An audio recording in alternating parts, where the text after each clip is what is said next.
बांगलादेशातील हिंदूवरील अत्याचाराविरोधात आज मालेगाव बंदची हाक देण्यात आली आहे। सकल हिंदू आणि हिंदुत्ववादी संघटनांकडून मालेगाव बंदची हाक देण्यात आली आहे। मालेगाव बंदच्या पार्श्वभूमीवर शहरात पोलीस बंदोबस्त वाढवण्यात आलाय, तर नाशिक शहरातील घटना पाहता पोलिसांना सतर्क राहण्याचे आदेशही देण्यात आलेले आहेत।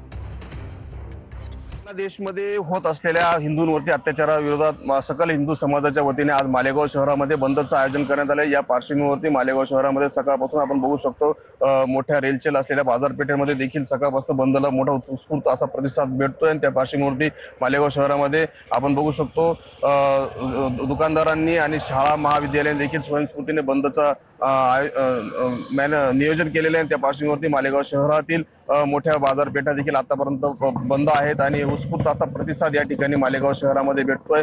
ज्या पद्धतीने सकल हिंदू समाज आणि हिंदुत्ववादी संघटनांनी बंदची हाक दिली आणि बंदचं आवाहन या ठिकाणी करण्यात आलं होतं। त्या पार्श्वभूमीवरती पोलिसांनी देखील नाशिकच्या घटनेच्या पार्श्वभूमीवरती मोठा बंदोबस्त या ठिकाणी लावलेला आहे। आणि आपण बघू शकतो ज्या पद्धतीने मालेगाव शहरामध्ये सकाळपासून बंदला प्रतिसाद भेटतोय, दुपारनंतर देखील मालेगाव शहरातून सकल हिंदू समाजाच्या वतीने मोर्चा काढण्यात येणार आहे। आणि त्या पार्श्वभूमीवरती कडेकोट बंदोबस्त असा ठेवण्यात आलेला आहे।